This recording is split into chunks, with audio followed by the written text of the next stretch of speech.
Assalamualaikum warahmatullahi wabarakatuh. Selamat pagi, nama saya Nisa Sahira dengan NIM 2305092040. Di sini saya akan menjelaskan prosedur penanganan surat masuk dan keluar. Surat masuk yaitu suatu alat komunikasi tertulis untuk menyampaikan pesan atau informasi dari satu pihak ke pihak lain. Surat keluar yaitu surat yang lengkap, bertanggal, bernomor, berstempel, dan ditandatangani oleh pejabat yang berwenang dibuat oleh suatu instansi atau lembaga lain. Ada dua prosedur penanganan surat masuk dan keluar. Yang pertama, buku agenda. Yang kedua, kartu kendali. Sistem buku agenda. Buku agenda yaitu suatu buku yang digunakan untuk mencatat surat-surat masuk dan keluar dalam satu tahun. Prosedur penanganan surat masuk sistem buku agenda. Yang pertama, penerimaan surat. Penerimaan surat yang dapat dilakukan oleh mereka biasanya bekerja di bagian depan kantor atau front office. Yang kedua, penyortiran surat. Surat dari resepsionis dipisah berdasarkan tujuan.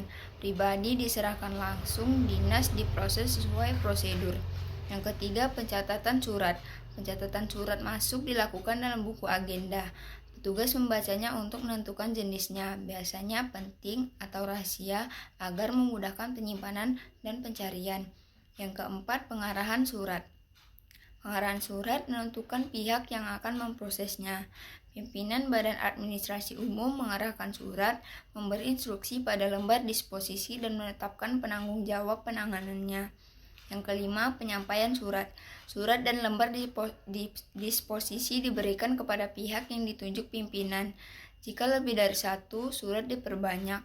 Setelah diproses, surat asli disimpan oleh Badan Administrasi Umum dengan sistem penomoran dan dikirim ke biro terkait untuk diarsipkan.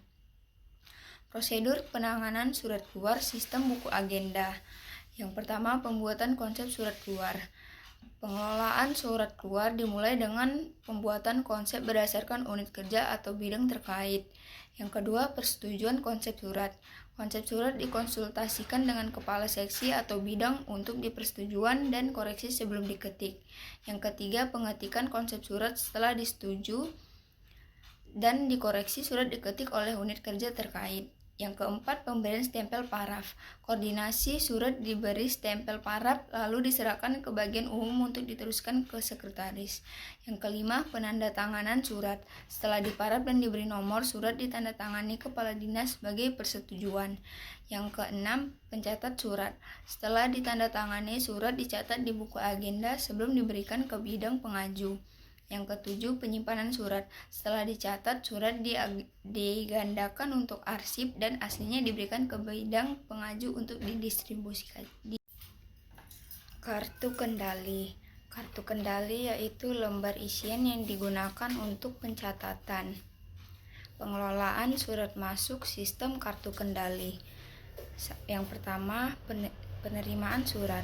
Surat masuk diterima dan diperiksa kelengkapannya. Yang kedua, pembuatan kartu kendali. Setiap surat yang masuk dicatat dalam kartu kendali yang berisi nomor agenda, asal surat, tanggal masuk, isi ringkas surat, dan disposisi pimpinan. Ketiga yaitu disposisi dan distribusi. Surat diteruskan ke pejabat yang berwenang dengan instruksi tindak lanjut. Yang keempat yaitu pemantauan dan tindak lanjut.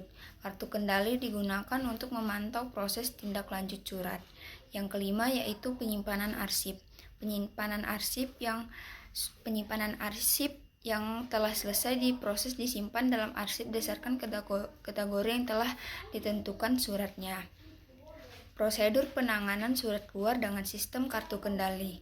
Yang pertama ada unit pengolah. Unit pengolah membuat konsep surat, mengetik, meminta persetujuan pimpinan, dan menyerahkan ke pencatat surat. Yang kedua yaitu pencatat surat. Pencatat surat yaitu menerima surat, melampirkan 3 lembar kartu kendali, memberi nomor, dan meneruskannya ke pengarah. Yang ketiga yaitu pengarah surat. Pengarah surat mengisi kartu kendali, lalu meneruskan surat tindasan dan kartu kendali kedua dan ketiga ke petugas pengirim. Yang keempat, pengirim surat menerima, memberi cap dan memasukkan surat asli ke amplop lalu mengirimkan tindasan serta kartu kendali ke penata arsip. Yang kelima, penata arsip. Menerima kartu kendali 2 dan 3 lalu mengembalikan kartu kendali kedua ke unit pengelola sebagai bukti penerimaan tembusan. Sekian penjelasan dari saya. Mohon maaf jika ada kesalahan. Selamat pagi.